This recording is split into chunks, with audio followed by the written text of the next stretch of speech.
ಎಲ್ರಿಗೂ ನಮಸ್ತೆ. ಇದು ಒನ್ ಇಂಡಿಯಾ ಕನ್ನಡ. ನಾನು ಪ್ರತಿಮಾ. ವೀಕ್ಷಕರೇ, ಹೊಸ ವರ್ಷ ಬಂದೇ ಬಿಡ್ತು. ಇದೇನು ಜನವರಿಯಲ್ಲೇ ಬಂತ ಅಂತ ಕೆಲವರು ಕೇಳ್ಬೋದು. ಆದರೆ ನಮ್ಮ ಭಾರತದಲ್ಲಿ, ಅದರಲ್ಲೂ ಹಿಂದೂ ಸಂಪ್ರದಾಯದ ಆಚರಣೆಗಳನ್ನು ಮಾಡೋರಿಗೆ ಹೊಸ ವರ್ಷ ಅಂದರೆ ಅದು ಯುಗಾದಿ ಶುರುವಾದಾಗ. ಸೊ ಯುಗಾದಿ ಹಬ್ಬ ಇನ್ನೇನು ಬಂದೇ ಬಿಡ್ತು.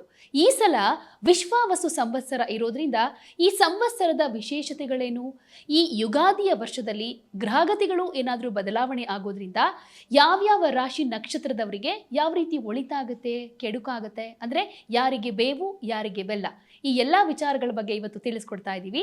ಈ ವಿಚಾರಗಳನ್ನು ತಿಳಿಸ್ಕೊಡೋದಕ್ಕೆ ನಮ್ಮ ಜೊತೆ ಇದ್ದಾರೆ ಭಾರತೀಯ ಸಂಪ್ರದಾಯ ಟ್ರಸ್ಟ್ನ ಅಧ್ಯಕ್ಷರು, ಪ್ರತ್ಯಂಗಿರಾ ದೇವಿಯ ಆರಾಧಕರಾಗಿರುವ ಡಾಕ್ಟರ್ ಮಹರ್ಷಿ ಗುರುಗಳು.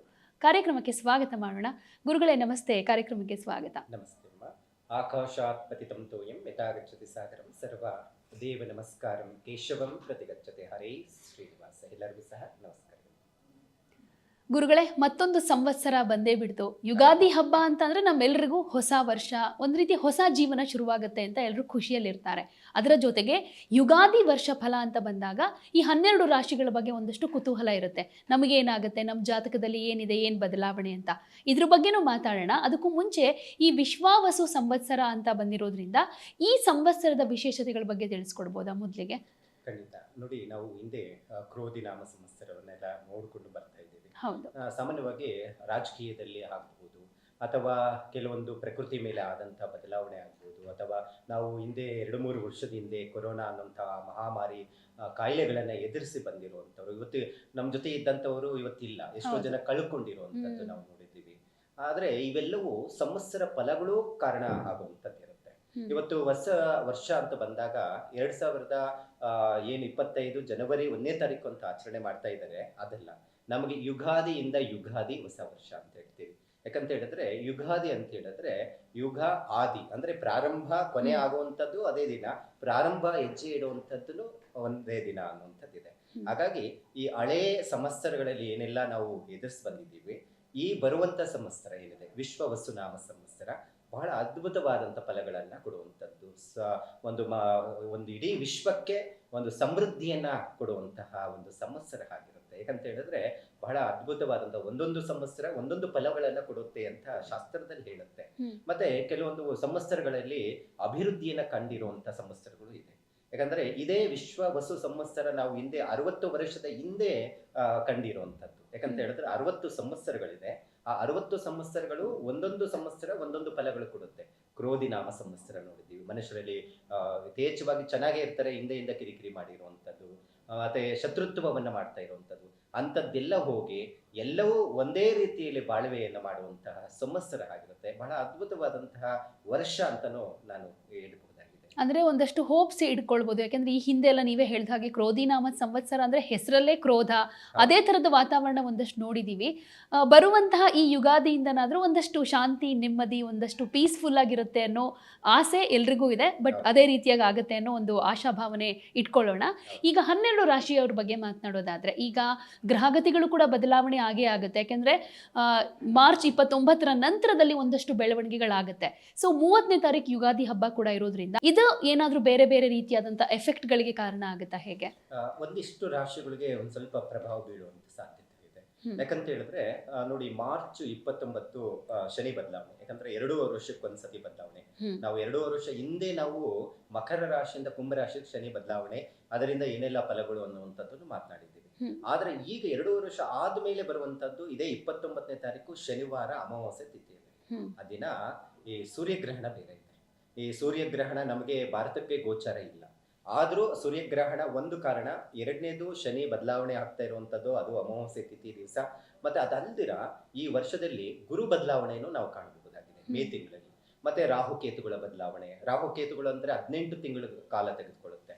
ಸೊ ಈ ಎಲ್ಲಾ ಬದಲಾವಣೆಗಳಿಂದ ಕೆಲವೊಂದು ರಾಶಿಗಳಿಗೆ ಶುಭ ಫಲಗಳನ್ನ ಕೊಡುವಂಥದ್ದು ಇರುತ್ತೆ, ಕೆಲವು ರಾಶಿಗಳಿಗೆ ಅಶುಭ ಫಲಗಳನ್ನ ಕೊಡುತ್ತೆ. ಹಾಗಾಗಿ ಸಂಪೂರ್ಣ ಅಶುಭ ಫಲನೇ ಕೊಡುತ್ತೆ, ತೊಂದರೆನೇ ಆಗುತ್ತೆ ಅನ್ನೋದಿಲ್ಲ.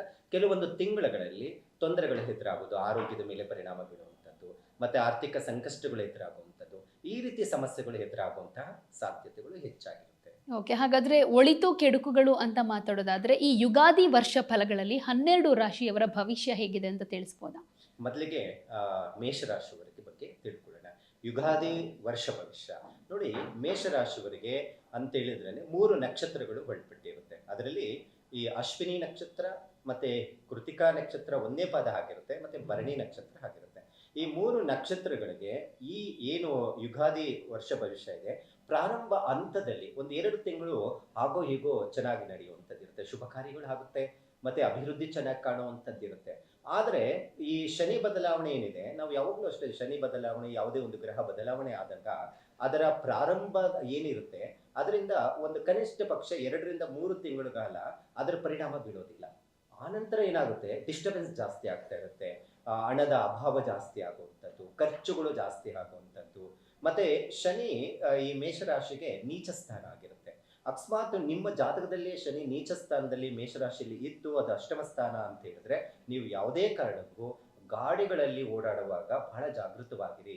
ನೀವೇನಾದ್ರೂ ಹೊಸದಾಗಿ ಗಾಡಿಗಳನ್ನ ಖರೀದಿ ಮಾಡೋದು, ವಾಹನವನ್ನ ಓಡಿಸುವಂತದ್ದು ಪ್ರಯತ್ನ ಜೋರಾಗಿ ಅಂತ ಹೇಳಿದ್ರೆ ತೊಂದರೆ ಖಂಡಿತ ಇರುತ್ತೆ. ಮತ್ತೆ ಹೊಸದಾಗಿ ಬಿಸ್ನೆಸ್ ಮಾಡುವಂಥವ್ರಿಗೆ, ಯಾಕಂತ ಹೇಳಿದ್ರೆ ಮೇ ನಂತರ ಗುರು ಬದಲಾವಣೆಯಿಂದ ಈ ಮೇ ನಂತರ ಇನ್ವೆಸ್ಟ್ಮೆಂಟ್ ಮಾಡುವಂಥದ್ದು ಏನಾದರೂ ಇತ್ತು, ಹೊಸ ಬಿಸ್ನೆಸ್ ವಿಚಾರಕ್ಕೆ ಏನಾದರೂ ಪ್ರಯತ್ನ ಮಾಡ್ತಾ ಇದ್ದೀರಿ ಅಂದ್ರೆ ಖಂಡಿತ ಕೈ ಹಾಕಬೇಡಿ. ಇರುವಂತ ಬಿಸ್ನೆಸ್ ಅನ್ನ ಮಾಡಿ. ಅದರಲ್ಲಿ ಪ್ರಮುಖವಾಗಿ ಶೇರ್ ಇನ್ವೆಸ್ಟ್ಮೆಂಟ್. ಬಹಳ ಜನ ಶೇರ್ ಮೇಲೆ ಆನ್ಲೈನ್ ಅಲ್ಲಿ ಮಾಡ್ತಾ ಇರ್ತಾರೆ ಕೆಲಸ, ದುಡ್ಡು ಕೊಡೋದು ತಗೊಳ್ಳೋದು, ಇಂತಹ ಲೇವಾದೇವಿ ವ್ಯವಹಾರವನ್ನು ಮಾಡ್ತಾ ಇರ್ತಾರೆ. ಅಂಥವ್ರಿಗೂ ಹೋಗಿರೋ ದುಡ್ಡು ವಾಪಸ್ ಬರೋದಿಲ್ಲ, ಬಹಳ ಹುಷಾರಾಗಿರಿ. ನೋಡಿ, ಆಸ್ತಿ ಅಂತ ಹೇಳ್ತೀವಿ, ಪಿತ್ರಾರ್ಜಿತ ಆಸ್ತಿ ಬಹಳ ಜನಕ್ಕೆ ಈಗಾಗಲೇ ಅನುಕೂಲ ಆಗಿರುತ್ತೆ. ಅಂತ ಪಿತ್ರಾರ್ಜಿತ ಆಸ್ತಿ ವಿಚಾರದಲ್ಲಿನೂ ಕೇಸ್ ಬಿದ್ದು ಹೋಗುವಂಥದ್ದು, ಏನಾದ್ರೂ ಯಾರನ್ನ ಕೇಸ್ ಹಾಕ್ಬಿಡೋದು, ನನಗೂ ಆಸ್ತಿ ಬರಬೇಕು, ಈ ತರ ಪ್ರಾಬ್ಲಮ್ ಸೃಷ್ಟಿ ಆಗೋ ಸಾಧ್ಯತೆಗಳು ಈ ಮೇಷರಾಶಿಯವರೆಗಿರುತ್ತೆ. ಹಾಗಾಗಿ ಸಮಸ್ಯೆಗಳು ಹೇಗೆ ಅಂದ್ರೆ, ನಿಮ್ಮ ನೀವು ಸಮಸ್ಯೆಗಳ ಹತ್ರ ಹೋಗೋದಿಲ್ಲ, ಸಮಸ್ಯೆಗಳೇ ನಿಮ್ಮನ್ನ ಹುಡುಕೋ ಬರುವಂತಹ ಪರಿಸ್ಥಿತಿಗೆ ಈ ಮೇಷರಾಶಿಯವರು ಸಿಕ್ಕಾಕೊಳ್ಳುವಂತ ಸಂದರ್ಭಗಳು ಜಾಸ್ತಿ ಇರುತ್ತೆ. ಹಾಗಾಗಿ ಸ್ವಲ್ಪ ನೀವು ಏನೇ ಒಂದು ಹೆಜ್ಜೆಯನ್ನು ಇಡಬೇಕಾದ್ರೇನೋ 1 ಸತಿ ಅಲ್ಲ 10 ಸತಿ ಯೋಚನೆ ಮಾಡಿ, ಇನ್ವೆಸ್ಟ್ಮೆಂಟ್ ವಿಚಾರದಲ್ಲಿ ಆಗ್ಬಹುದು ಅಥವಾ ಯಾರಿಗಾದ್ರೂ ದುಡ್ಡು ಕೊಡುವಂತ ವಿಚಾರದಲ್ಲಿ ಆಗ್ಬಹುದು, ಬಹಳ ಜಾಗೃತೆ ವಹಿಸಬೇಕಾಗುತ್ತೆ. 1 ಸತಿ ನೀವು ಸಾಲಕ್ಕೆ ಸಿಕ್ಕಾಕೊಂಡ್ರೆ 7 ವರ್ಷ ಸಮಸ್ಯೆಗಳು ಹಿಂದೆ ಇರುತ್ತೆ. ಬಹಳ ಹುಷಾರಾಗಿ ವ್ಯವಹಾರವನ್ನು ಮಾಡಿ. ಇನ್ನು ಶುಭ ಕಾರ್ಯಗಳು ಅಂದ್ರೆ ಮೇ ತನಕ ನಿಮಗೆ ದ್ವಿತೀಯ ಸ್ಥಾನದಲ್ಲಿ ಗುರು ವಿಗ್ರಹ ಇರೋದ್ರಿಂದ ಯಾವುದೇ ರೀತಿ ತೊಂದರೆ ಇಲ್ಲ. ಮೇ ನಂತರ ಯಾವುದಾದ್ರೂ ಮದುವೆ ವಿಚಾರದಲ್ಲಿ ಸಮಸ್ಯೆಗಳು ಇದ್ರೇನು ಸಮಸ್ಯೆ ಕಷ್ಟ ಆಗ್ಬಹುದು, ಮದುವೆ ಬಿಟ್ಟು ಹೋಗುವಂಥದ್ದು, ಮತ್ತೆ ವೈವಾಹಿಕ ಜೀವನದಲ್ಲಿ ಡಿಸ್ಟರ್ಬೆನ್ಸ್ ಆಗುವಂಥದ್ದು, ಈ ರೀತಿ ಸಮಸ್ಯೆಗಳು ಬರೋ ಸಾಧ್ಯತೆಗಳು ಇರುತ್ತೆ. ಹಾಗಾಗಿ ಮೇಷರಾಶಿಯವರು ಸಾಧ್ಯವಾದಷ್ಟು ಇಡೀ ವರ್ಷ ನೀವು ಗುರು ಆರಾಧನೆ ಮಾಡಿಕೊಳ್ಳಿ, ಮತ್ತೆ ಒಂದು ಶನಿ ಶಾಂತಿಯನ್ನು ಮಾಡಿಸಿ. ಯಾಕಂತ ಹೇಳಿದ್ರೆ ಪ್ರಾರಂಭ ಹಂತದಲ್ಲೇ ನಾವು 7 ವರ್ಷದ 7.5 ನಿಮಗೆ ಪ್ರಾರಂಭ ಆಗೋದ್ರಿಂದ ಇದೇ 29ನೇ ತಾರೀಕು ಅಂದ್ರೆ ಮಾರ್ಚ್ 29ನೇ ತಾರೀಕು ಸಾಧ್ಯವಾಯಿತು ಅಂದ್ರೆ ನೋಡಿ, ಯುಗಾದಿ ಅಂದ್ರೆ ನೆಕ್ಸ್ಟ್ ಡೇ ಬರುತ್ತೆ ನಮಗೆ. ಯುಗಾದಿ ವರ್ಷ ಫಲದಲ್ಲಿ ನಾವು ಹೇಗೆಲ್ಲ ನಾವು ಶುಭ ಫಲಗಳನ್ನ ನೋಡಬಹುದು. ಹಾಗಾಗಿ ಶನಿ ಬದಲಾವಣೆ ಆದಂತ ದಿನ ಒಂದು ಶನಿ ಶಾಂತಿ ಮಾಡಿಕೊಳ್ಳುವಂಥದ್ದು, ಅಥವಾ ಸಾಧ್ಯವಾಯಿತು ಅಂತ ಹೇಳಿದ್ರೇನೋ ಒಂದು ಹನುಮಂತನ ದೇವಸ್ಥಾನಕ್ಕೆ ಹೋಗಿ ದರ್ಶನ ಮಾಡೋದು, ಎಳ್ಳು ದಾನ ಮಾಡುವಂಥದ್ದು, ಎಳ್ಳೆಣ್ಣೆಯನ್ನ ದೀಪಕ್ಕೆ ಕೊಡುವಂಥದ್ದು, ಇದನ್ನ ನೀವು ರೂಢಿಯಲ್ಲಿ ಇಟ್ಕೊಂಡ್ರೆ ನೀವು ಸದಾಕಾಲ ನೆಮ್ಮದಿ ಶಾಂತಿಯನ್ನ ಕಾಣಬಹುದು. ಇಲ್ಲ ಅಂತ ಹೇಳಿದ್ರೆ ಅಯ್ಯೋ ಬಿಡಿ, ಯಾವ ಶನಿ ಬಂದ್ರೆ ಏನ್ ಫಲ ಅನ್ನುವಂಥದ್ದು ಅಂತ ನೀವೇನಾದ್ರೂ ಅಹಮ್ಮಿಂದ ಮಾತಾಡಿ ನೀವು ಮಾಡಿದ್ರೆ ಕೆಲಸ ತೊಂದ್ರೆ ಖಚಿತವಾಗಿ ನಿಮ್ಮ ಹಿಂದೆನೇ ಇರುತ್ತೆ. ಬಹಳ ಹುಷಾರಾಗಿರ್ಬೇಕು. ಹಾಗಾಗಿ ಇಡೀ ವರ್ಷ ನಾನು ಹೇಳಿರೋ ಪರಿಹಾರವನ್ನು ಮಾಡ್ಕೊಳ್ಳಿ, ನಿಮಗೆ ಯಾವುದೇ ರೀತಿಯಾದಂತಹ ಹೆಚ್ಚು ತೊಂದರೆಗಳಾಗಲಿಕ್ಕೆ ಸಾಧ್ಯ ಇರುವುದಿಲ್ಲ. ಇನ್ನ ವೃಷಭ ರಾಶಿ ನೋಡಿ, ವೃಷಭ ರಾಶಿಯವರಿಗೆ ಬಹಳ ಒಳ್ಳೆ ದಿನಗಳನ್ನ ನೋಡಬಹುದು ಅಂತ ಹೇಳುತ್ತೆ. ನಮಗೆ ಶನಿ ಬದಲಾವಣೆಯಿಂದಲೂ ಏನೂ ತೊಂದರೆ ಇಲ್ಲ ವೃಷಭ ರಾಶಿಯವರಿಗೆ. ವೃಷಭ ರಾಶಿ ರೋಹಿಣಿ ನಕ್ಷತ್ರ ಬರುತ್ತೆ, ಕೃತಿಕಾ ನಕ್ಷತ್ರ 2, 3, 4ನೇ ಪಾದಕ್ಕೂ ವೃಷಭ ರಾಶಿಗೆ ಒಳಪಡುವಂಥದ್ದು ಇರುತ್ತೆ. ಮೃಗಶಿರ ನಕ್ಷತ್ರ 1, 2ನೇ ಪಾದ ಏನಿದೆ ಅದನ್ನು ಸಹ ವೃಷಭ ರಾಶಿಗೆ ಬರುತ್ತೆ. ವೃಷಭ ರಾಶಿಯವರಿಗೆ ಗುರು ಬದಲಾವಣೆಯಿಂದ ಗುರುಬಲ ಬರುತ್ತೆ, ಶನಿ ಬದಲಾವಣೆಯಿಂದ 11ನೇ ಮನೆಯಲ್ಲಿ ಭಾಗ್ಯಸ್ಥಾನ ಅಂತ ಹೇಳ್ತೀವಿ. ನೋಡಿ, ಯಾರಿಗನ್ನ ದುಡ್ಡು ಕೊಟ್ಟು ಬಿಟ್ಟಿದ್ರೆ ವಾಪಸ್ ಆರಾಮಾಗಿ ನಿಮ್ಗೆ ಮನೆಯವರೆಗೂ ಬಂದ್ ಕೈ ಸೇರುವಂಥದ್ದು ಇರುತ್ತೆ. ಅಥವಾ ಏನಾದ್ರೂ ಈ ಕೋರ್ಟು ಕಚೇರಿ ಅಥವಾ ಇನ್ನೇನೋ ಸಮಸ್ಯೆಗಳು, ಹಣಕಾಸಿನ ವಿಚಾರದಲ್ಲಿ ತೊಂದರೆಗಳಿದೆ, ಅಥವಾ ಆಸ್ತಿ ಬರ್ತಾ ಇಲ್ಲ ಅಂತ ಹೇಳಿದ್ರೆ ಅದನ್ನು ನಿಮ್ಗೆ ಅನುಕೂಲ ಆಗುವಂಥದ್ದು ಇರುತ್ತೆ. ಮತ್ತೆ ಬಹಳ ಜನ ನಾವು ನೋಡ್ತಾ ಇದ್ದೀವಿ ಇವತ್ತಿನ ಪ್ರಸ್ತುತ ದಿನಗಳಲ್ಲಿ ಮದುವೆಗಳು ಅನ್ನೋದು ಬಹಳ ಕಷ್ಟ ಆಗ್ತಾ ಇದೆ, ಮದುವೆಗಳೇ ಸೆಟ್ ಆಗ್ತಾ ಇಲ್ಲ. ಈ ತರ ಸಮಸ್ಯೆಗಳು ಏನಾದರೂ ನಿಮಗೆ ವೃಷಭ ರಾಶಿಯವರಿಗೆ ಕಾಡ್ತಾ ಇದೆ ಅಂತ ಹೇಳಿದ್ರೆ ವಿವಾಹ ಶುಭ ಕಾರ್ಯಗಳು ನಡೆಯುತ್ತೆ.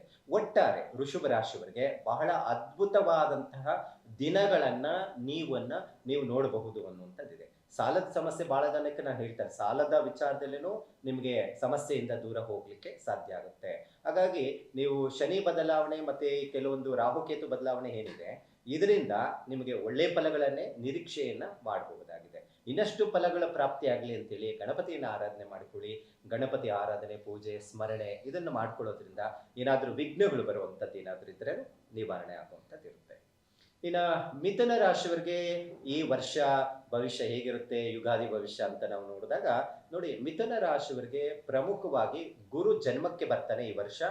ಮತ್ತೆ ಅದರ ಜೊತೆಗೆ ಶನಿಯ ಫಲದಿಂದನೂ ಸಹ ಕೆಲಸ ಕಾರ್ಯಗಳಲ್ಲಿ ತೊಂದರೆ ಆಗುವಂಥದ್ದು ಇರುತ್ತೆ. ಏನಪ್ಪ ಕೆಲಸ ಕಾರ್ಯಗಳು ಅಂತ ಹೇಳಿದ್ರೆ ನೋಡಿ, ಗೌರ್ಮೆಂಟ್ ಕೆಲಸದಲ್ಲಿ ಯಾರಾದರೂ ನೀವು ಸೇವೆ ಮಾಡ್ತಾ ಇದ್ದೀರಾ, ಅಥವಾ ಈ ಗೌರ್ಮೆಂಟ್ ಕೆಲಸದಲ್ಲಿ ಏನಾದರೂ ಈ ಕೆಲವೊಂದು ಉನ್ನತ ಹುದ್ದೆಯಲ್ಲಿ ಇರ್ತಾರೆ, IAS ಮತ್ತೆ KS ಎಲ್ಲ ಓದಿ ಏನಾದ್ರು ತಹಸೀಲ್ದಾರ್ ಆಗಿರ್ತಾರೆ, ಅಥವಾ ಇನ್ಯಾವುದೋ ಕೆಲವೊಂದೆಲ್ಲ SP ಇಂತಹದ್ದು ಕೆಲಸವನ್ನು ಮಾಡ್ತಾ ಇರ್ತಾರೆ. ಅಂಥವ್ರಿಗೆ ಕೆಲಸದ ವಿಚಾರದಲ್ಲಿ ತೊಂದರೆಗಳು ಉಂಟಾಗುವಂಥದ್ದಿರುತ್ತೆ. ಮತ್ತೆ ಕೆಲಸದ ಒತ್ತಡಗಳು ಜಾಸ್ತಿ ಆಗುತ್ತೆ. ಆರೋಗ್ಯದ ಮೇಲೆ ಹೆಚ್ಚು ಗಮನ ಕೊಡಬೇಕಾಗುತ್ತೆ. ಯಾಕಂದ್ರೆ ಜನ್ಮ ಗುರು ದುಃಖವನ್ನ ಅನುಭವಿಸುತ್ತಾರೆ ಅಂತ ಹೇಳುತ್ತೆ. ಅಂದ್ರೆ ಯಾವಾಗ್ಲೂ ಟೆನ್ಷನ್, ಯೋಚನೆ, ಚಿಂತೆ, ದುಡ್ಡಿನ ಅಭಾವ, ಈ ರೀತಿ ಸಮಸ್ಯೆಗಳು ಬರುತ್ತೆ. ಹಾಗಾಗಿ ಚಿಂತೆ ಮಾಡುವ ಅಗತ್ಯ ಇಲ್ಲ. ಅದಕ್ಕೆ ನೀವು ಏನ್ ಮಾಡ್ಕೋಬೇಕು, ಖರ್ಚುಗಳನ್ನ ಕಡಿಮೆ ಮಾಡ್ಕೋಬೇಕು. ಯಾರಿಗಾದ್ರೂ ದುಡ್ಡು ಅಗತ್ಯ ಇದ್ರೆ ಮಾತ್ರ ಅದನ್ನ ನೀವು ಉಪಯೋಗಿಸಿ, ಇಲ್ಲ ಅಂತ ಹೇಳಿದ್ರೆ ಬೇಡವಾದಂತದಕ್ಕೆ ಯಾವುದೋ ಒಂದು ಕಾರಿಗೆ ಇನ್ವೆಸ್ಟ್ಮೆಂಟ್ ಮಾಡೋದು, ಅಥವಾ ನಿಮ್ಗೆ ಅಲ್ಲಿ ಯಾವುದೋ ಜಮೀನ್ ಮೇಲೆ ಇನ್ವೆಸ್ಟ್ಮೆಂಟ್ ಮಾಡಿ ನೀವೇ ಸಾಲಕ್ಕೆ ಸಿಕ್ಕಾಕೊಳ್ಳೋದು, ಈ ತರ ಪ್ರಾಬ್ಲಮ್ ಬರುತ್ತೆ. ಅದಕ್ಕೆ ನೀವೇನ್ ಮಾಡ್ತೀರಾ ಅಂತ ಹೇಳಿದ್ರೆ, ಆದಷ್ಟು ಗುರು ಆರಾಧನೆ ನೀವು ತಿಂಗಳಿಗೊಂದ್ಸತಿನೋ ಗುರು ದೇವಸ್ಥಾನಕ್ಕೆ ಹೋಗಿ ಬರುವಂಥದ್ದು, ಸ್ವಲ್ಪ ಕಡಲೆಕಾಳು ದಾನ ಕೊಡುವಂಥದ್ದು, ಸ್ವಲ್ಪ ಗುರು ಮಂತ್ರವನ್ನ ಜಪ ಮಾಡುವಂಥದ್ದು. ದೇವಾನಾಂಚ ಋಷೀನಾಂಚ ಗುರು ಕಾಂಚನ ಸನ್ನಿಭಂ ಬುದ್ಧಿಭೂತಂ ತ್ರಿಲೋಕೇಶಂ ತಂ ನಮಾಮಿ ಬೃಹಸ್ಪತಿಂ ಅನ್ನುವಂಥ ಮಂತ್ರವನ್ನ, ಗಾಯತ್ರಿ ಮಂತ್ರವನ್ನ ಹೇಳ್ಕೊಳ್ಳುವಂಥದ್ದು. ಇದನ್ನ ನೀವು ರೂಢಿ ಮಾಡಿಕೊಂಡ್ರೆ ನಿಮ್ಮ ಏನಿದೆ ಆರ್ಥಿಕ ಸಂಕಷ್ಟಗಳು, ಸಮಸ್ಯೆಗಳಿಂದ ಕಡಿಮೆ ಆಗ್ಲಿಕ್ಕಾಗುತ್ತೆ. ಆದ್ರೆ ಒಟ್ಟಾರೆ ಮಿಥುನ ರಾಶಿಯವರು ಸ್ವಲ್ಪ ಜಾಗೃತೆ ವಹಿಸೋದು ಬಹಳ ಒಳ್ಳೆಯದು. ಈ ಸಂವತ್ಸರ ಏನಿದೆ ಯುಗಾದಿಯಿಂದ ಯುಗಾದಿವರೆಗೂ ಸ್ವಲ್ಪ ಹಣಕಾಸಿನ ವಿಚಾರದಲ್ಲಿ ತೊಂದರೆ ಉಂಟಾಗುತ್ತೆ. ಅದರ ಜೊತೆಗೆ ಕೆಲಸದ ಮೇಲೆ ಹೆಚ್ಚು ಹೊಡೆತ ಬೀಳುತ್ತೆ, ಕೆಲಸ ಕಳ್ಕೊಳ್ಳುವಂಥದ್ದು, ಕೆಲಸದಲ್ಲಿ ತೊಂದರೆಗಳು ಉಂಟಾಗುವಂಥದ್ದು, ಇವೆಲ್ಲ ಸಾಧ್ಯತೆ ಇದೆ. ಯಾವುದೇ ಕಾರಣಕ್ಕೂ ಕೆಲಸ ಬಿಡಕ್ಕೆ ಹೋಗ್ಬಿಡಿ, ಇರೋ ಕೆಲಸದಲ್ಲೇ ಮಾಡ್ಕೊಂಡು ಹೋಗಿ. ದುಡ್ಡಿನ ವಿಚಾರದಲ್ಲಿ ಬಹಳ ಜಾಗೃತಿ ವಹಿಸೋದು ಬಹಳ ಸೂಕ್ತ. ಇನ್ನ ಕರ್ಕಾಟಕ ರಾಶಿ, ಯುಗಾದಿ ಭವಿಷ್ಯ ಕರ್ಕಾಟಕ ರಾಶಿವರೆಗೆ ನೋಡಿ, ಅಷ್ಟಮ ಶನಿ ಮುಕ್ತಾಯ ಆಗುತ್ತೆ. ಇದೊಂದು ಒಳ್ಳೆಯ ವಿಚಾರ. ಗುರು ಮೇ ತನಕ ಇರ್ತಾನೆ. ಯಾವಾಗ ಗುರು 12ನೇ ಮನೆಗೆ ಬರ್ತಾನೆ, ವ್ಯಯ ಆಗುತ್ತೆ, ದುಡ್ಡು ಖರ್ಚುಗಳು ಜಾಸ್ತಿ ಆಗುವಂಥದ್ದು ಇರುತ್ತೆ. ಬಹಳ ಹುಷಾರಾಗಿ ನೀವು ಕಾಲನ ಇಡಬೇಕಾಗುತ್ತೆ. ಮತ್ತೆ ಅದ್ರ ಜೊತೆಗೆ ವಿವಾಹ ಶುಭ ಕಾರ್ಯಗಳು ನಡೆಯುತ್ತೆ ಮೇ ಒಳಗಡೆ. ಯಾರಿಗಾದ್ರೂ ಮದುವೆ ಆಗಿ ಮಕ್ಕಳು ಆಗ್ತಾ ಇಲ್ಲ, ಸಮಸ್ಯೆಗಳು ಜಾಸ್ತಿ ಇದೆ, ಮತ್ತೆ ಅದ್ರ ಜೊತೆಗೆ ಆರೋಗ್ಯದ ಸಮಸ್ಯೆ ಹೆಚ್ಚಾಗಿ ಕಾಡ್ತಾ ಇದೆ ಅಂತ ಹೇಳಿದ್ರು ಅದರಿಂದನೂ ಸಮಸ್ಯೆಯಿಂದ ದೂರ ಹೋಗ್ಲಿಕ್ಕೆ ಸಾಧ್ಯ ಆಗುತ್ತೆ. ಮೇ ನಂತರ, ಮೇಯಿಂದ ನಿಮ್ಗೆ ನವೆಂಬರ್ ತನಕ ನೀವು ಯಾವುದೇ ಆದಂತ ಭೂಮಿಗೆ ಬಂಡವಾಳ ಹಾಕಬೇಡಿ. ಯಾಕಂದ್ರೆ ಭೂಮಿ ವಿಚಾರದಲ್ಲಿ ಏನಾದರೂ ಇನ್ವೆಸ್ಟ್ಮೆಂಟ್, ರಿಯಲ್ ಎಸ್ಟೇಟ್ ಅಂತ ಮಾಡ್ತಾ ಇರ್ತಾರೆ, ಮತ್ತೆ ಮನೆಗಳನ್ನು ಕಟ್ಟಿ ಅದನ್ನ ಸೇಲ್ ಮಾಡ್ತಾ ಇರ್ತಾರೆ. ಇಂತಹ ವೃತ್ತಿಯಲ್ಲಿರುವಂತವರಂತೂ ಸ್ವಲ್ಪ ಜಾಗೃತೆ ವಹಿಸಬೇಕಾಗುತ್ತೆ. ಹಾಕಿರೋ ಬಂಡವಾಳ ಸಿಗೋದಿಲ್ಲ, ಅದನ್ನು ಕಳ್ಕೊಳ್ಳುವಂಥದ್ದು, ಮತ್ತೆ ಕೇಸು ಇಂಥದ್ದೆಲ್ಲ ಬೀಳುವಂಥದ್ದು ಇರುತ್ತೆ. ನವೆಂಬರ್ ತನಕ ಸ್ವಲ್ಪ ಡಿಸ್ಟರ್ಬೆನ್ಸ್ ಆಗುವಂಥದ್ದು ಇರುತ್ತೆ. ನವೆಂಬರ್ ಮೇಲೆ ಈ ಕರ್ಕಾಟಕ ರಾಶಿಯವರಿಗೆ ಬಹಳ ಚೆನ್ನಾಗಿರುತ್ತೆ. ಹಣಕಾಸಿನ ವ್ಯವಹಾರದಲ್ಲಿನೂ ಉತ್ತಮವಾದಂತಹ ಫಲ ಪ್ರಾಪ್ತಿ ಆಗ್ಲಿಕ್ಕಾಗುತ್ತೆ. ಹಾಗಿದ್ರೆ ಇವ್ರು ಏನ್ ಮಾಡ್ಕೋಬಹುದು ಅಂತ ಹೇಳಿದ್ರೆ, ಹೆಚ್ಚು ನೀವು ಆರಾಧನೆ ಮಾಡ್ಕೊಳ್ಳುವಂಥದ್ದು ಮೇ ತನಕ ಸ್ವಲ್ಪ ಹನುಮಂತನ ಆರಾಧನೆ ಮಾಡ್ಕೊಳ್ಳಿ. ಅದರ ಜೊತೆಗೆ ಲಕ್ಷ್ಮೀ ನರಸಿಂಹನ ಆರಾಧನೆ ಮಾಡ್ಕೊಳ್ಳೋದ್ರಿಂದ ನಾವು ಉತ್ತಮವಾದಂತಹ ಅಭಿವೃದ್ಧಿ ಕಾಣಲಿಕ್ಕೆ ಸಾಧ್ಯ ಆಗುತ್ತೆ. ಇನ್ನು ಸಿಂಹರಾಶಿಯವರಿಗಂತೂ ಯುಗಾದಿ ವರ್ಷ ಭವಿಷ್ಯ ಅಂತ ನಾವು ನೋಡಿದಾಗ ಅವ್ರಿಗೆ ಶುಭ ಫಲವನ್ನ ಕೊಡುವಂಥದ್ದು ವರ್ಷ ಆಗಿರುತ್ತೆ. ಯಾಕಂತ ಹೇಳಿದ್ರೆ ಅವ್ರಿಗೆ ಈ ಗುರುಬಲ ಬರೋದ್ರಿಂದ ಬಹಳ ಜನಕ್ಕೆ ವಿವಾಹ ಮತ್ತೆ ಸರ್ಕಾರಿ ಉದ್ಯೋಗಕ್ಕೋಸ್ಕರ ಪ್ರಯತ್ನ ಮಾಡುವಂಥವ್ರು ಬಹಳ ಜನ. ಈ ಸಿಂಹರಾಶಿಯವರು ಸರ್ಕಾರಿ ಕೆಲಸನೇ ಬೇಕು ಅಂತ ಕುಳಿತುಕೊಂಡಿರ್ತಾರೆ, ಪ್ರಯತ್ನ ಮಾಡ್ತಾ ಇರ್ತಾರೆ. ಅಂತವರೆಗೂ ಸರ್ಕಾರಿ ಕೆಲಸ ಪ್ರಾಪ್ತಿ ಆಗುವಂತ ಸಾಧ್ಯತೆ ಇರುತ್ತೆ. ಈಗಾಗಲೇ ನೀವು ಎಕ್ಸಾಮ್ಗಳು ತಗೊಂತಾ ಇದ್ದೀರಾ, ಕೆಲವೊಂದೆಲ್ಲ ಸರ್ಕಾರಿ ಒಂದು ವಿಚಾರದಲ್ಲಿ, ಕೆಲಸದ ವಿಚಾರದಲ್ಲಿ, ಅಂದ್ರೆ ಖಂಡಿತ ನಿಮಗೆ ಅನುಕೂಲ ಆಗುವಂಥದ್ದಿದೆ. ಆದ್ರೆ ಅಷ್ಟಮ ಶನಿ ಪ್ರಾರಂಭ ಆಗುತ್ತೆ ಮಾರ್ಚ್ 29ನೇ ತಾರೀಕು. ಆ ಸಂದರ್ಭದಲ್ಲಿ 2.5 ವರ್ಷ ಸ್ವಲ್ಪ ಹಣದ ವ್ಯವಹಾರದಲ್ಲಿ ಇರುವಂತವ್ರು ಸ್ವಲ್ಪ ಜಾಗೃತವಾಗಿರ್ಬೇಕಾಗುತ್ತೆ. ಖರ್ಚುಗಳು ಜಾಸ್ತಿ ಆಗುವಂಥದ್ದಿರುತ್ತೆ. ಸ್ವಲ್ಪ ಅಷ್ಟಮ ಶನಿ ಅಂದ್ರೆ ಡಿಸ್ಟರ್ಬೆನ್ಸ್ ಜಾಸ್ತಿ ಆಗುತ್ತೆ, ಇನ್ ಟೈಮ್ ಕೆಲಸ ಆಗೋದಿಲ್ಲ. ಆದ್ರೆ ಹಿಡಿದಂತ ಕೆಲಸ ಆಗ್ಲೇಬೇಕು. ಯಾಕಂದ್ರೆ ಗುರು ನಿಮ್ಮ ಜಾತಕಕ್ಕೆ 11ನೇ ಮನೆಯಲ್ಲಿ ಭಾಗ್ಯಸ್ಥಾನದಲ್ಲಿ ಇರೋದ್ರಿಂದ ಕೆಲಸ ಆಗೇ ಆಗುತ್ತೆ. ದುಡ್ಡಿನ ವಿಚಾರದಲ್ಲಿನೂ ಅನುಕೂಲ ಆಗುತ್ತೆ. ಆದ್ರೆ ನಿಮ್ಮ ಸಮಯ ಏನಿರುತ್ತೆ, ನೀವು ಇವತ್ತಾಗುತ್ತೆ ಕೆಲಸ ಅಂದ್ರೆ ಇನ್ನೊಂದು ವಾರಕ್ಕಾಗಬಹುದು. ಹಾಗಾಗಿ ಕೆಲಸ ಕಾರ್ಯಗಳು ವಿಳಂಬ ಆಗುವಂಥದ್ದು ಇರುತ್ತೆ. ಇನ್ನು ಇನ್ನು ವಿದ್ಯಾರ್ಥಿಗಳು, ಸಿಂಹರಾಶಿಯ ವಿದ್ಯಾರ್ಥಿಗಳು ಅಂತೂ ಸೋಂಬೇರಿತನವನ್ನ ಕಲಿತಾರೆ. ಯಾಕಂತ ಹೇಳಿದ್ರೆ ಬಹಳ ಜನ ಎಜುಕೇಶನ್ ವಿಚಾರದಲ್ಲಂತೂ ಬಹಳ ಬುದ್ಧಿವಂತರು ಇರುವಂತ ವಿದ್ಯಾರ್ಥಿಗಳು ಓದೋದ್ರಲ್ಲಿ ಗಮನ ಕೊಡೋದಿಲ್ಲ. ಮತ್ತೆ ಇನ್ ಸ್ವಲ್ಪ ಹೈಯರ್ ಎಜುಕೇಶನ್ ಮಾಡುವಂತ ವಿದ್ಯಾರ್ಥಿಗಳು ಏನ್ ಮಾಡ್ತಾರೆ ಅಂತ ಹೇಳಿದ್ರೆ ದುಶ್ಚಟಗಳಿಗೆ ಪಾಲಾಗುವಂಥದ್ದು, ಕೆಟ್ಟ ಹುಡುಗರ ಜೊತೆ ಸೇರ್ಕೊಂಡು ತೊಂದರೆ ಮಾಡ್ಕೊಳ್ಳೋ ಸಾಧ್ಯತೆಗಳು ಇರುತ್ತೆ. ಸ್ವಲ್ಪ ಜಾಗ್ರತೆ ವಹಿಸ್ಬೇಕಾಗುತ್ತೆ. ಇನ್ನ ಸಿಂಹರಾಶಿಯವರಿಗಂತೂ ಬಹಳ ಉತ್ತಮವಾದಂತಹ ದಿನವನ್ನ ಯುಗಾದಿ ಭವಿಷ್ಯ ಆ ವಿಚಾರದಲ್ಲಿ ನಾವು ನೋಡ್ಕೋಬಹುದು. ಯಾಕಂತ ಹೇಳಿದ್ರೆ ಈ ಕನ್ಯಾ ರಾಶಿಯವರಿಗೆ ಈ ದಶಮ ಸ್ಥಾನಕ್ಕೆ ಯಾವಾಗ ಗುರು ಬರ್ತಾನೋ ಈ ಕೆಲಸದಲ್ಲಿ ಹೆಚ್ಚು ಒತ್ತಡಗಳು ಜಾಸ್ತಿ ಆಗುತ್ತೆ, ಮತ್ತೆ ಇನ್ಕಮ್ ಹಾಗೆ ಬರುತ್ತೆ. ಇವ್ರಿಗೇನು ಕೆಲಸದ ಒತ್ತಡ, ಈಗ ಬಹಳ ಜನಕ್ಕೆ ಕೆಲಸ ನಿಂತೋಗ್ಬಿಟ್ಟಿರುತ್ತೆ. ಈಗ ಸ್ವಂತ ಬಿಸ್ನೆಸ್ಗಳು ಮಾಡ್ತಾ ಇರ್ತಾರೆ, ಕಂಪ್ನಿಗಳು ನಡೆಸ್ತಾ ಇರ್ತಾರೆ. ಅದೇನಾದ್ರೂ ನಿಂತೋದ್ರೇನು ಪ್ರಾರಂಭ ಆಗ್ಲಿಕ್ಕೆ ಸಾಧ್ಯ ಆಗುತ್ತೆ. ಅಷ್ಟೇ ನಿಮ್ಗೆ ಖರ್ಚುಗಳು ಜಾಸ್ತಿ ಆಗುವಂಥದ್ದು ಇರುತ್ತೆ. ಒಟ್ಟಾರೆ ನೀವು ಫ್ರೀ ಆಗಿ ಇರಕ್ಕಾಗೋದಿಲ್ಲ. ಇಡೀ ವರ್ಷ ಕೆಲಸ ಇಂಥದ್ರ ಮೇಲೆನೆ ಹೊಡೆತ ಜಾಸ್ತಿ ಬೀಳ್ತಾ ಇರುತ್ತೆ, ಹಾಗೇ ಇನ್ಕಮ್ ಬರ್ತಾ ಇರುತ್ತೆ. ಆದ್ರೆ ಆರೋಗ್ಯ ಮಾತ್ರ ಕೆಡುತ್ತೆ. ಏನಾದ್ರೂ ನಿಮ್ಮ ಜಾತಕದಲ್ಲಿ ಏನಾದ್ರೂ 6ನೇ ಮನೆಯಲ್ಲಿ ಶನಿ ಕುಜನ್ ಸಂಯೋಗ ಇತ್ತು ಅಂತ ಹೇಳಿದ್ರೆ ಸ್ವಲ್ಪ ಅಂಥವ್ರು ಯಾರೆಲ್ಲ ಇದೀರೋ ಈ ಕನ್ಯಾ ರಾಶಿಯವರು ಆರೋಗ್ಯದ ಮೇಲೆ ಹೆಚ್ಚು ಗಮನ ಕೊಡಬೇಕು. ಸರ್ಜರಿವರೆಗೂ ಹೋಗುವಂಥದ್ದು ಇರುತ್ತೆ. ಏನಾದ್ರೂ ಆಪರೇಷನ್ ಆಗುವಂಥದ್ದು, ಕಾಲು ಕೈಗೆ ಮಾಡ್ಕೊಳ್ಳುವಂಥದ್ದು, ಈ ರೀತಿ ಸಮಸ್ಯೆಗಳು ಕಾಡುವಂಥದ್ದು ಇರುತ್ತೆ. ಮತ್ತೆ ಅವ್ರಿಗೆ ಮೆಂಟಲಿ ಡಿಸ್ಟರ್ಬೆನ್ಸ್ ಆಗುತ್ತೆ, ತಲೆನೋವು, ಹೆಡ್ಡೇಕ್ ಜಾಸ್ತಿ ಬರುವಂಥದ್ದು, ಮೈಗ್ರೇನ್, ಈ ಥರದ್ದೆಲ್ಲ ಪ್ರಾಬ್ಲಮ್ ಆಗೋ ಸಾಧ್ಯತೆ ಇರುತ್ತೆ. ಆದಷ್ಟು ತಲೆ ಕೆಡಿಸ್ಕೊಳ್ಬೇಡಿ. ಆದಷ್ಟು ಎಷ್ಟು ಕೆಲಸ ನಿಮ್ಮ ಕೈಲಿ ಆಗುತ್ತೆ ಅಷ್ಟು ಮಾಡಿ. ನೀವು ಆದಷ್ಟು ಈಶ್ವರನ ಪ್ರಾರ್ಥನೆ ಮಾಡಿಕೊಳ್ಳಿ. ಇಡೀ ವರ್ಷ 12 ತಿಂಗಳು ಬರುತ್ತೆ ಪ್ರದೋಷ ಕಾಲ, 2 ಪ್ರದೋಷಗಳು ಬರುತ್ತೆ. ಅದರಲ್ಲಿ ಕೃಷ್ಣ ಪಕ್ಷ ಪ್ರದೋಷ ಏನಿದೆ ಅದು ಈಶ್ವರನಿಗೆ ಬಹಳ ವಿಶೇಷವಾದಂಥದ್ದು. ಅಂದ್ರೆ ಈ ಅಮಾವಾಸ್ಯೆ 3 ದಿನ ಮುಂಚಿತವಾಗಿ ಬರುವಂತ ಪ್ರದೋಷ ಏನಿರುತ್ತೆ ಆ ದಿನ ರುದ್ರಾಭಿಷೇಕವನ್ನು ಮಾಡಿಸಿ ಒಂದು ಈಶ್ವರನ ದೇವಸ್ಥಾನಕ್ಕೆ ಹೋಗಿ ಬಿಲ್ಪತ್ರೆ ಅರ್ಚನೆ ಮಾಡಿಸಿ, ಇದರಿಂದ ಸ್ವಲ್ಪ ಮಟ್ಟಿಗೆ ಸಮಸ್ಯೆಗಳಿಂದ ದೂರ ಹೋಗ್ಲಿಕ್ಕೆ ಸಾಧ್ಯ ಆಗುತ್ತೆ. ಇನ್ನ ತುಲಾರಾಶಿವರೆಗೂ ಹೇಗಿರುತ್ತೆ ಯುಗಾದಿ ಭವಿಷ್ಯ ಅಂತ ನಾವು ನೋಡ್ಲಿಕ್ಕೆ ಹೋದ್ರೆ ಇವರಿಗೆ ಮೇವರೆಗೂ ಈಗೇನ್ ನಡೀತಾ ಇದೆ, ಸಮಸ್ಯೆಗಳು ಏನಿದೆ, ಈಗೇನ್ ಕೆಲಸಗಳು ಕಾರ್ಯಗಳು ನಡೀತಾ ಇದೆ ಅದೇ ರೀತಿ ನಡ್ಕೊಂಡು ಹೋಗ್ತಾ ಇರುತ್ತೆ. ಆದ್ರೆ ಮೇ ನಂತರ ಯಾರಿಗೆಲ್ಲ ಮದುವೆ ವಿಚಾರದಲ್ಲಿ ಸಮಸ್ಯೆಗಳಿದೆಯೋ ಆ ಸಮಸ್ಯೆಗಳಿಂದ ದೂರ ಹೋಗ್ಲಿಕ್ಕೆ ಸಾಧ್ಯ ಆಗುತ್ತೆ. ಅದರಲ್ಲಿ ಸ್ವಾತಿ ನಕ್ಷತ್ರದಲ್ಲಿ ನೀವೇನಾದ್ರೂ ಜನನ ಆಗಿದ್ರೆ ತುಲಾರಾಶಿಯಲ್ಲಿ ಅಂತವರಿಗೆ ನೋಡಿ ವಿಶೇಷವಾದಂಥದ್ದಂದ್ರೆ ವಿದೇಶದಲ್ಲಿ ಹೋಗಿ ಕೆಲಸ ಮಾಡುವಂಥದ್ದು. ವಿದೇಶದಲ್ಲಿ ಎಜುಕೇಶನ್ ಮಾಡ್ತೀರಾ, ವಿದೇಶದಲ್ಲಿ ಏನಾದ್ರೂ ಪ್ರಯತ್ನ ಮಾಡ್ತಾ ಇರ್ತೀರಾ, ಕೆಲಸನೇ ಸಿಗ್ತಾ ಇಲ್ಲ, ಕೆಲವೊಂದು ಅಬ್ರಾಡ್ ದೊಡ್ಡ ದೊಡ್ಡ ದೇಶಗಳಲ್ಲಿ ಹೋಗಿ ನಾನು ವರ್ಕ್ ಮಾಡಬೇಕು ಅಂತ ಈಗಾಗಲೇ 4-5 ವರ್ಷಗಳಿಂದ ಪ್ರಯತ್ನ ಮಾಡ್ತಾ ಇದ್ದೀರಲ್ಲ, ಅಥವಾ ಎಜುಕೇಶನ್ಗೋಸ್ಕರ ಹೈಯರ್ ಎಜುಕೇಶನ್ಗೋಸ್ಕರ ಹೋಗ್ಬೇಕು ಅನ್ನೋಂಥವ್ರು ಯಾರಾದ್ರೂ ಇದ್ರೆ ನೀವು ಪ್ರಯತ್ನ ಮಾಡಿದ್ರೆ ಮೇ ನಂತರ ಖಂಡಿತ ನಿಮಗೆ ಅನುಕೂಲ ಆಗುವಂತ ಸಾಧ್ಯತೆ ಹೆಚ್ಚಾಗಿರುತ್ತೆ. ಆದ್ರೆ ತುಲಾರಾಶಿಗೆ ಮೇವರೆಗೂ ಗುರುಬಲ ಇರೋದಿಲ್ಲ. ಗುರುಬಲ ಇಲ್ಲ ಅಂತ ಹೇಳಿದ್ರೆ ಯುಗಾದಿಯಿಂದ 5ನೇ ತಿಂಗಳವರೆಗೂ ಯಾವುದೇ ಕೆಲಸಗಳನ್ನ ನೀವು ಹೊಸದಾಗಿ ಪ್ರಾರಂಭ ಮಾಡಕ್ ಹೋಗ್ಬೇಡಿ, ಅದರಿಂದ ತೊಂದರೆಗಳು ಉಂಟಾಗುವಂಥದ್ದು ಇರುತ್ತೆ. ಆದ್ರೆ ಚಿತ್ತಾ ನಕ್ಷತ್ರದಲ್ಲಿ ತುಲಾರಾಶಿಯಲ್ಲಿ ಹುಟ್ಟಿರುವಂತವರಂತೂ ಸ್ವಲ್ಪ ಆರೋಗ್ಯದ ಮೇಲೆ ಗಮನ ಕೊಡ್ಬೇಕಾಗುತ್ತೆ. ಆರೋಗ್ಯದ ವಿಚಾರದಲ್ಲಿ ಹೆಚ್ಚು ಗಮನ ಕೊಟ್ಟು ವ್ಯವಹಾರ ಇಂಥದ್ದು ಏನೇ ಮಾಡುವಂಥದ್ದು ಏನಾದ್ರೂ ಇದ್ರೇನು ಸ್ವಲ್ಪ ಎಚ್ಚರಿಕೆ ವಹಿಸೋದು ಸೂಕ್ತ. ಇನ್ನ ಸಿನಿಮಾ ಕ್ಷೇತ್ರದಲ್ಲಿ ಬಹಳ ಜನ ಇರ್ತಾರೆ ತುಲಾರಾಶಿಯವರು. ಸಿನಿಮಾ ಕ್ಷೇತ್ರದಲ್ಲಿ ಒಳ್ಳೊಳ್ಳೆ ಒಂದು ಸಿನಿಮಾ ಕ್ಷೇತ್ರದಲ್ಲಿ ಹೆಸರನ್ನು ಗಳಿಸ್ತೀರಾ, ಒಂದು ಒಳ್ಳೆ ಪಾತ್ರನೂ ನಿಮಗೆ ಸಿಗುವಂತ ಸಾಧ್ಯತೆ ಇರುತ್ತೆ. ಅಥವಾ ಇನ್ವೆಸ್ಟ್ಮೆಂಟ್ ಯಾರು ಇರ್ತಾರೆ ಅಂಥವ್ರಿಗೂ ಒಳ್ಳೆ ಲಾಭವನ್ನ ನಿರೀಕ್ಷೆಯನ್ನ ಮಾಡಬಹುದಾಗಿದೆ. ಇನ್ನ ವೃಶ್ಚಿಕ ರಾಶಿಯವರಿಗಂತೂ ಯುಗಾದಿ 2025 ಅಂತ ನಾವು ನೋಡಿದಾಗ ಈ ವೃಶ್ಚಿಕ ರಾಶಿಯವರಿಗೆ ಪ್ರಸ್ತುತ ಗುರುಬಲ ಇದೆ, ಏನು ತೊಂದರೆ ಇಲ್ಲ ಮೇವರೆಗೂ. ಆದ್ರೆ ಇದೇ ಶನಿ ಬದಲಾವಣೆಯಿಂದ ಪಂಚಮ ಶನಿ ಪ್ರಾರಂಭ ಆಗುತ್ತೆ. ನೋಡಿ ಯಾವಾಗಲೂ ಅಷ್ಟೇ ಶನಿ, ಪಂಚಮ ಶನಿ, ಅಷ್ಟಮ ಶನಿ, ಅರ್ಧಾಷ್ಟಮ ಶನಿ, 7.5 ಶನಿ ಅಂತ ನಾವು ಹೇಳ್ತೀವಲ್ವಾ, ಅದರಲ್ಲಿ ಕೆಲವೊಂದು ಫಲಗಳು ನಿರ್ದಿಷ್ಟ ರೀತಿಯಲ್ಲಿ ಫಲಗಳನ್ನು ಕೊಡ್ತಾ ಇರುತ್ತೆ.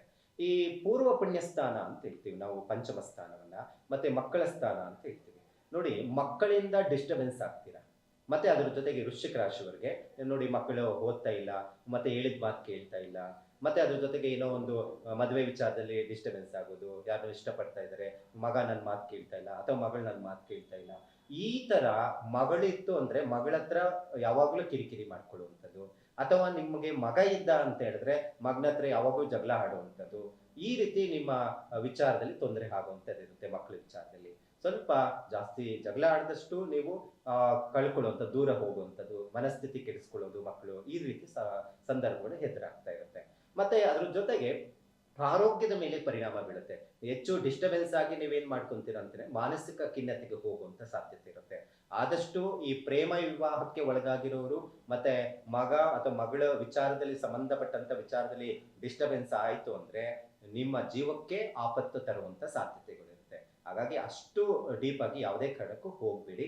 ತೊಂದರೆ ಈ ಅಷ್ಟಮ ಶನಿ ಹೇಗೆ ಅಷ್ಟ ಕಷ್ಟಗಳು ಕೊಡ್ತಾನೆ, ಪಂಚಮ ಶನಿ ಈ ರೀತಿ ತೊಂದರೆಗಳು ಕೊಡುವಂಥದ್ದಿರುತ್ತೆ. ಹಾಗಿದ್ರೆ ಏನ್ ಮಾಡ್ಕೋಬಹುದು ಅಂತ ಹೇಳಿದ್ರೆ, ನೀವು ಹೆಚ್ಚು ಶನೇಶ್ವರ ದೇವಸ್ಥಾನ ತಿಂಗಳಿಗೊಂದ್ಸತಿ ಅಮಾವಾಸ್ಯೆ ತಿಥಿ ಅಥವಾ ಪೌರ್ಣಮಿ ತಿಥಿ ನೋಡಿ, ಇವೆರಡೂ ನಿಮಗೆ ಬಹಳ ಉತ್ತಮವಾದಂಥ ಫಲಗಳು ಕೊಡುವಂಥದ್ದು ಒಂದು ಪರಿಹಾರ ಆಗಿರುತ್ತೆ.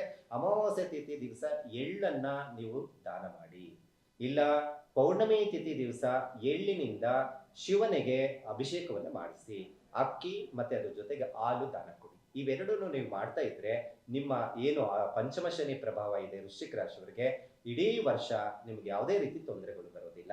ಮತ್ತೆ ಅದ್ರ ಜೊತೆಗೆ ಯುಗಾದಿಯಿಂದ ಬರುವಂತಹ ಯುಗಾದಿವರೆಗೂ ಸಹ ಸ್ವಲ್ಪ ಹಣಕಾಸಿನ ವಿಚಾರದಲ್ಲಿ ಸ್ವಲ್ಪ ತೊಂದರೆಗಳು ಬರುವಂತದ್ದಿರುತ್ತೆ. ಆ ತೊಂದರೆಗಳು ನಿವಾರಣೆ ಆಗ್ಲಿಕ್ಕೆ ಸಾಧ್ಯ ಆಗುತ್ತೆ. ಇನ್ನು ಧನುರ್ ರಾಶಿ, ಯುಗಾದಿ 2025 ಧನುರ್ ರಾಶಿಯವರಿಗಂತೂ ಬಹಳ ಅದ್ಭುತ ದಿನಗಳನ್ನ ನಿರೀಕ್ಷೆ ಮಾಡಬಹುದು. ನಾನು ವೃಷಭ ರಾಶಿಯವರಿಗೆ ಹೇಳಿದೆ, ಬಹಳ ಚೆನ್ನಾಗಿದೆ 2025 ಯುಗಾದಿ ನಂತರ ಅಂತ. ಅದೇ ರೀತಿ ಈ ಧನುರ್ ರಾಶಿವರೆಗೂ ಸಹ ಅದರಲ್ಲಿ ಮೂಲ ನಕ್ಷತ್ರದಲ್ಲಿ ಜನನ ಆಗಿರುವಂತವ್ರು ಇವತ್ತಿಗೂ ಅವ್ರಿಗೆ ಮದುವೆ ವಿಚಾರದಲ್ಲಿ ಡಿಸ್ಟರ್ಬೆನ್ಸ್ ಆಗ್ತಾ ಇದೆ. ಎಷ್ಟೋ ಜನ 40 ಆದ್ರೂ ಮದುವೆ ಆಗ್ತಾ ಇಲ್ಲ. ಯಾಕಂದ್ರೆ ಮೂಲ ನಕ್ಷತ್ರ ಸರಸ್ವತಿ ನಕ್ಷತ್ರ. ವಿದ್ಯಾಭ್ಯಾಸಕ್ಕೋಸ್ಕರ ಎಲ್ಲೋ ದೂರ ಹೋಗಿ ಓದ್ತಾ ಇರ್ತಾರೆ, ಮತ್ತೆ ಎಜುಕೇಶನ್ಗೋಸ್ಕರ ಅವ್ರು ಇಡೀ ಲೈಫ್ ಹೆಚ್ಚು ತ್ಯಾಗ ಮಾಡಿರ್ತಾರೆ. ಮತ್ತೆ ಆ ಮೂಲ ನಕ್ಷತ್ರ ಬ್ರಹ್ಮಚಾರಿ, ಮೂಲ ನಕ್ಷತ್ರ ಹನುಮಂತನ ನಕ್ಷತ್ರದಲ್ಲಿ ಜನನ ಆಗಿರ್ತಾರೆ.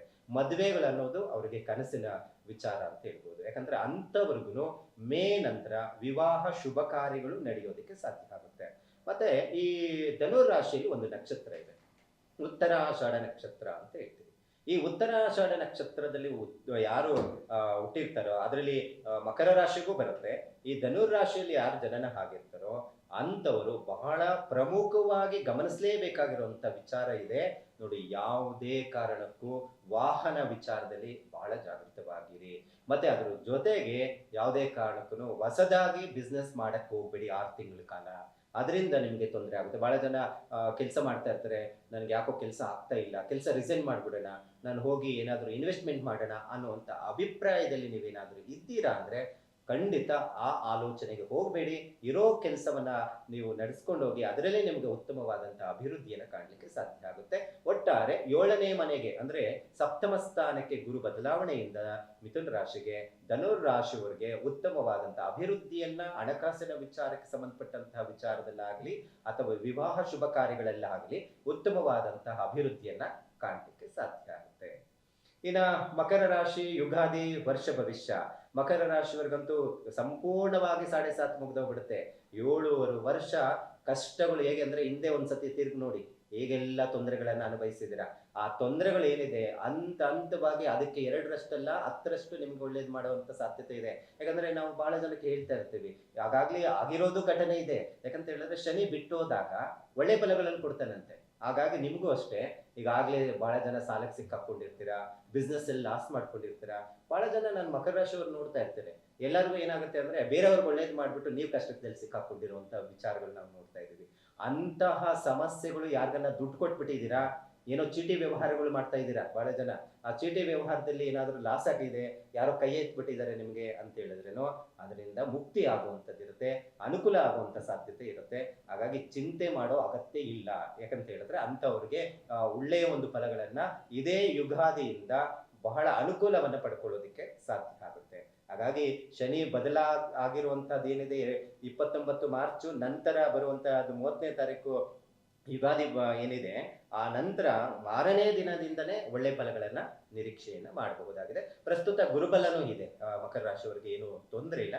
ಗುರು ಬದಲಾವಣೆ ಆದಾಗ ಒಂದ್ ಸ್ವಲ್ಪ ಏರುಪೇರು ಆಗಬಹುದು. ಅದು ಬಿಟ್ರೆ ಹೆಚ್ಚು ಭಾರಿ ತೊಂದರೆ ಇದೆ, ಏನೋ ಜೀವಕ್ಕೆ ಆಪತ್ತು ಬರುವಂತಹ ಘಟನೆಗಳೇ ಆಗುತ್ತೆ ಅನ್ನುವಂಥದ್ದು ಏನಿಲ್ಲ. ಆದ್ರೆ ಒಂದ್ ಸ್ವಲ್ಪ ಕಾಲುಗಳು, ಮಂಡಿ ನೋವು ಮತ್ತೆ ಕೈಗಳಿಗೆ ಸಂಬಂಧಪಟ್ಟಂತ ಕಾಲು ನೋವು, ಕೈ ನೋವು ಇಂಥದ್ದಿಲ್ಲ, ಸ್ವಲ್ಪ ಮೂಳೆಗಳಿಗೆ ಸಂಬಂಧಪಟ್ಟಂತಹ ಸಮಸ್ಯೆಗಳು ಉಂಟಾಗೋ ಸಾಧ್ಯತೆ ಇರುತ್ತೆ. ಅದನ್ನ ಒಂದ್ ಸ್ವಲ್ಪ ಆರೋಗ್ಯದ ವಿಚಾರದಲ್ಲಿ ನೋಡ್ಕೊಳ್ಳಿ. ಸೂರ್ಯ ನಮಸ್ಕಾರ, ಆದಿತ್ಯ ಹೃದಯ ಸ್ತೋತ್ರ ಪಾರಾಯಣ ಮಾಡ್ಕೊಳ್ಳಿ. ಅಂತಹ ಸಮಸ್ಯೆ ಇರೋರಿಗೆ ಯಾವುದೇ ಸಮಸ್ಯೆ ಇದ್ರೆ ಆರೋಗ್ಯದಲ್ಲಿ ನಿವಾರಣೆ ಆಗ್ಲಿಕ್ಕೆ ಸಾಧ್ಯ ಆಗುತ್ತೆ. ಇನ್ನ ಕುಂಭರಾಶಿ 2025 ಯುಗಾದಿ ವರ್ಷ ಭವಿಷ್ಯ. ಕುಂಭರಾಶಿಯವರಿಗಂತೂ ಶನಿ ಬದಲಾವಣೆ, ಬಹಳ ಜನ ಅನ್ಕೊಂಡಿರ್ತಾರೆ ಅಪ್ಪ ಶನಿ ಬಿಟ್ಟೋಯ್ತು ಅಂತ. ಖಂಡಿತ ಆ ರೀತಿ ಆಲೋಚನೆ ಮಾಡಕ್ಕೆ ಹೋಗ್ಬೇಡಿ. ಯಾಕಂದ್ರೆ ನಿಮ್ಮ ರಾಶಿಯಿಂದ ಪಕ್ಕದ ರಾಶಿಗೆ ಮೀನ ರಾಶಿಗೆ ಹೋಗುತ್ತೆ ಹೊರತು ನಿಮಗೆ 7.5 ಕಂಪ್ಲೀಟ್ ಮುಗಿಯಲ್ಲ. ಯಾಕಂದ್ರೆ ಒಬ್ಬ ಮನುಷ್ಯನಿಗೆ 7.5 ಅನ್ನೋದು 7.5 ವರ್ಷ 7.5 ಅನ್ನೋದು. ಆದ್ರೆ ನಿಮ್ಗೆ ಆಗಿರೋದು 7.5 ಅಂದ್ರೆ 5 ವರ್ಷ ಕಂಪ್ಲೀಟ್ ಆಗಿದೆ. ಇನ್ನ 2.5 ವರ್ಷ ಇದೆ. ಎಲ್ಲಿ ಹೋಗುತ್ತೆ? ಆ ಸಮಸ್ಯೆಗಳು ಕಡಿಮೆ ಆಗುತ್ತೆ. ಏನೋ ತೊಂದರೆಗಳು ಸ್ವಲ್ಪ ಎಲ್ಲ ಈ ಕುಂಭರಾಶಿಯವರು ಅತಿ ಕೋಪಿಸ್ಟ್ರು. ಎಲ್ಲಿ ನೋಡಿದ್ರೇನೋ ಸುಮ್ಮನೆ ನೇರವಾಗಿ ಮಾತಾಡ್ಬಿಡ್ತಾರೆ. ಅದರಿಂದ ತೊಂದರೆ ಸಿಕ್ಕಾಕೊಂತಾರೆ. ಬಹಳ ಜನ ಈ ಕಂಪ್ನಿಗಳಲ್ಲಿ ಕೆಲಸ ಮಾಡ್ತಾ ಇರ್ತಾರೆ ಅಥವಾ ಸರ್ಕಾರಿ ಕೆಲಸದಲ್ಲಿ ಮಾಡ್ತಾ ಇರ್ತಾರೆ. ನೇರವಾಗಿ ಮಾತಾಡ್ಬಿಡ್ತಾರೆ. ಅದರಿಂದ ಮಾರನೇ ತಿಂಗಳಲ್ಲಿ ಅಥವಾ ದಿನಗಳಲ್ಲೇ ತೊಂದರೆ ಅನುಭವಿಸ್ತಾ ಇರ್ತಾರೆ. ಅಂತಹ ಸಮಸ್ಯೆಗಳು ಸ್ವಲ್ಪ ಕಡಿಮೆ ಆಗುತ್ತೆ. ಕೆಲಸದಲ್ಲಿ ಕಿರಿಕಿರಿ ಅನ್ನೋದು ಕಡಿಮೆ ಆಗುತ್ತೆ. ಮತ್ತೆ ಅದ್ರ ಜೊತೆಗೆ ಗುರುಬಲ ಬರ್ತಾ ಇದೆ. ಬಹಳ ಜನ ಎಷ್ಟೋ ಜನ ಗುರುಬಲ ಇಲ್ಲ ಅಂತ ಹೇಳಿ ಹೊಸ ಬಿಸ್ನೆಸ್ ಪ್ರಾರಂಭ ಮಾಡಿರಲ್ಲ ಅಥವಾ ಮದುವೆಗಳಿಗೆ ಕೈ ಹಾಕಿರಲ್ಲ. ಅಂಥವ್ರು ಏನಾದ್ರು ಮದುವೆಗೆ ಈ ವರ್ಷ ಮಗಳಿಗೆ ಮಾಡಬೇಕು ಅಥವಾ ಮಗನ ಮದುವೆ ನೋಡ್ಬೇಕು ಅನ್ನುವಂಥವ್ರು ಯಾರಾದ್ರೂ ಇದ್ರೆ ಖಂಡಿತ ಪ್ರಯತ್ನ ಮಾಡಿ. ಯಾಕಂದ್ರೆ ಮೇ ನಂತರ ಪಂಚಮ ಸ್ಥಾನಕ್ಕೆ ಗುರು ಬದಲಾವಣೆ, ಅದರಿಂದ ಶುಭ ಫಲಗಳು, ಆರ್ಥಿಕ ಸಂಕಷ್ಟಗಳು ಇದ್ರೆ ನಿವಾರಣೆ ಆಗುತ್ತೆ, ಶುಭ ಕಾರ್ಯಗಳಾಗುತ್ತೆ, ಗೃಹ ಪ್ರವೇಶಗಳು ಬಹಳ ಜನಕ್ಕೆ ಅನುಕೂಲ ಆಗುತ್ತೆ. ಯಾಕಂದ್ರೆ ಮನೆ ಇಲ್ಲ, ಜಮೀನ್ ತಗೊಳ್ಬೇಕು ಅಥವಾ ಮನೆ ಕಟ್ಟಬೇಕು ಅನ್ನೋವಂಥವರೆಲ್ಲ ನೀವು ಪ್ರಯತ್ನ ಮಾಡಿದ್ರೆ ಆಗುತ್ತೆ. ಮತ್ತೆ ಶುಭ ಕಾರ್ಯಗಳು ಹೆಚ್ಚು ನಡೆಯುತ್ತೆ ಮೇಯಿಂದ ಯಾರಿಗೆ ಕುಂಭರಾಶಿಯವರಿಗೆ. ಸೊ ಹಾಗಾಗಿ ಬಹಳ ಉತ್ತಮವಾದಂಥ ಫಲವನ್ನ ನಿರೀಕ್ಷೆ ಮಾಡ್ಬೋದು. ನೀವು ಹನುಮಂತನ ಆರಾಧನೆ ಮಾಡೋದು ಏನು ಈಗಾಗಲೇ ಮಾಡ್ತಾ ಇದ್ದೀರಾ ಅದನ್ನ ಹಾಗೇ ಮಾಡ್ತಾ ಬನ್ನಿ. ಅದ್ರ ಜೊತೆಗೆ ಹೆಚ್ಚು ಆರಾಧನೆ ಮಾಡ್ಕೋಬೇಕಾಗಿರೋದಂದ್ರೆ ಶಿವನ ಆರಾಧನೆ. ಎಷ್ಟು ಶಿವನ ಆರಾಧನೆ, ಶಿವನ ಪೂಜೆ ಪುನಸ್ಕಾರಗಳು ಮಾಡ್ತಿರೋ ಅಷ್ಟು ನಿಮಗೆ ಉತ್ತಮವಾದಂಥ ಫಲ. ಯುಗಾದಿಯಿಂದ ಬರೋ 2026 ಯುಗಾದಿವರೆಗೂ ಸಹ ನೀವು ಉತ್ತಮವಾದಂತಹ ಅಭಿವೃದ್ಧಿ ಕಾಣಲಿಕ್ಕೆ ಸಾಧ್ಯ ಆಗುತ್ತೆ. ಇನ್ನು ಬಹಳ ಜನ ಕೊನೆಯ ರಾಶಿ ನಂದು ಯಾವಾಗ ಬರುತ್ತೆ ಅಂತ ಕಾಯ್ತಾ ಇರ್ತಾರ ಮೀನ ರಾಶಿಯವರು. ಯಾಕಂದ್ರೆ ಈ ಮೀನ ರಾಶಿಯವರಿಗೆ ಸ್ವಲ್ಪ ಈಗ 2025 ಸ್ವಲ್ಪ ಡಿಸ್ಟರ್ಬೆನ್ಸ್ ಆಗುವಂತಹ ದಿನಗಳನ್ನ ನೋಡಬಹುದಾದಂತದ್ದು ಇದೆ. ಯಾಕಂದ್ರೆ ಬಹಳ ಜನ ಈಗಾಗಲೇ ಎದುರಿಸ್ಬಿಟ್ಟಿರ್ತಾರೆ, ಅಯ್ಯೋ ಮೀನ ರಾಶಿಯವರಿಗೆ ಜನ್ಮ ಶನಿ ಬರ್ತಾ ಇದ್ದಾನೆ, ನಿಮಗೆ ತೊಂದರೆ ಹಾಗೆ ಹೀಗೆ ಅಂತ ಎಲ್ಲ ಭಯ ಬಿದ್ದಿರ್ತಾರೆ. ಹಾಗಾಗಿ ಸ್ವಲ್ಪ ಸಮಸ್ಯೆಗಳಿದೆ ಹೊರತು ಭಯ ಬೀಳುವಂತಹವರೆಗೂ ತೊಂದರೆ ಆಗುವಂತ ಸಾಧ್ಯತೆ ಇಲ್ಲ. ಯಾಕಂತ ಹೇಳಿದ್ರೆ ಇವ್ರಿಗೆ ರಾಷ್ಟ್ರಾಧಿಪತಿ ಗುರು ಮಿಥುನ ರಾಶಿಗೆ ಚತುರ್ಭಾವಕ್ಕೆ ಹೋಗೋದ್ರಿಂದ ವಿದ್ಯಾರ್ಥಿಗಳಿಗೆ ಉತ್ತಮವಾದಂತಹ ಫಲವನ್ನ ನಿರೀಕ್ಷೆ ಮಾಡಬಹುದು. ಎಜುಕೇಶನ್ ವಿಚಾರದಲ್ಲಿ ಬಹಳ ಜನ ಎಜುಕೇಶನ್ ಅಲ್ಲಿ ಹಿನ್ನಡೆ ಆಗ್ತಾ ಇರುತ್ತೆ. ಆದ್ರೆ ರಾಹು ದೇಶ ಕೇತು ದೇಶ ಆದ್ರೆ ಕಷ್ಟನೇ. ಯಾರಿಗಾದ್ರೂ ಬುಧ ದಶೆ ಗುರು ದಶೆ ನಡೀತಾ ಇದ್ರೆ ಇದೇ 2025ರಲ್ಲಿ ಉತ್ತಮವಾದಂತಹ ಅಭಿವೃದ್ಧಿಯನ್ನ ಎಜುಕೇಶನ್ ಅಲ್ಲಿ ನೋಡ್ಲಿಕ್ಕೆ ಸಾಧ್ಯ ಆಗುತ್ತೆ. ಆದ್ರೆ ಬಿಸ್ನೆಸ್ ವ್ಯವಹಾರ ಯಾರು ಮಾಡ್ತಾ ಇದ್ದೀರಾ ಆದಷ್ಟು ಎಷ್ಟಿಗೆ ಸಾಧ್ಯ ಆಗುತ್ತೆ ಅಷ್ಟೇ ಇನ್ವೆಸ್ಟ್ಮೆಂಟ್ ಮಾಡಿ. ಬಿಸ್ನೆಸ್ ಅಲ್ಲಿ ಹೊಸದಾಗಿ ನಾವು ಕೆಲಸ ಬದಲಾವಣೆ ಮಾಡ್ಕೊಳ್ಳೋಣ ಅನ್ನುವಂತ ಚಿಂತೆಯಲ್ಲಿದ್ರೆ ಖಂಡಿತ ಮಾಡಕ್ ಹೋಗ್ಬೇಡಿ. ಯಾಕಂತ ಹೇಳಿದ್ರೆ ಜನ್ಮ ಶನಿ ಯಾವುದೇ ಒಂದು ನೋಡಿ, ಜನ್ಮ ಗುರು ದುಃಖವನ್ನ ಅನುಭವಿಸ್ತಾರೆ. ಜನ್ಮ ಶನಿ ಕರ್ಮಕಾರಕ. ಅವನು ಕರ್ಮಕಾರಕ ಅಂದ್ರೆ ನೀನು ಮಾಡಿರೋ ಕರ್ಮ ಫಲಗಳನ್ನ ನನ್ನ ಅವಧಿಯಲ್ಲಿ ಅನುಭವಿಸು ಅಂತ ಹೇಳ್ತಾನೆ. ಅಂದ್ರೆ ಕಷ್ಟಗಳು ಜಾಸ್ತಿ ಕೊಡ್ತಾನೆ. ಯಾರು ನಿಮಗೆ ಹಿಂದೆ ಮುಂದೆ ಹೆಲ್ಪ್ ಮಾಡೋದು ಅಥವಾ ಇನ್ನೇನೋ ಸಮಸ್ಯೆಗಳೇ ಜಾಸ್ತಿ ಬರುತ್ತೆ. ಮತ್ತೆ ಅದ್ರ ಜೊತೆಗೆ ಶತ್ರುಗಳು ಜಾಸ್ತಿ ಆಗ್ತಾರೆ, ಶತ್ರುತ್ವ ಜಾಸ್ತಿ ಉಂಟಾಗುತ್ತೆ, ಮಾನಸಿಕ ಖಿನ್ನತೆಗೆ ಒಳಕ್ಕೆ ಹೋಗ್ತೀರಾ.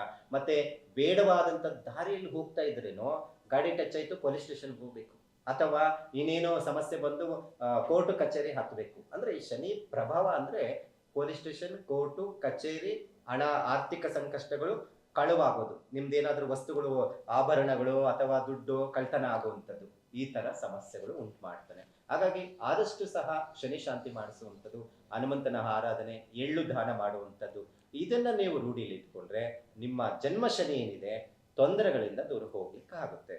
ಹಾಗಾಗಿ ಇದಾಗಿತ್ತು ಯುಗಾದಿ ವರ್ಷ ಭವಿಷ್ಯ. ಗುರುಗಳೇ, ಇದುವರೆಗೂ ಯುಗಾದಿಯ ವರ್ಷ ಫಲ ಹೇಗಿದೆ, ಜೊತೆಗೆ ಈ ಸಂವತ್ಸರದ ವಿಶೇಷತೆ ಬಗ್ಗೆ ಒಂದಷ್ಟು ವಿವರವಾದ ಮಾಹಿತಿಯನ್ನು ಕೊಟ್ಟಿದ್ದೀರಾ. ಧನ್ಯವಾದಗಳು. ಹರಿ ಶ್ರೀ.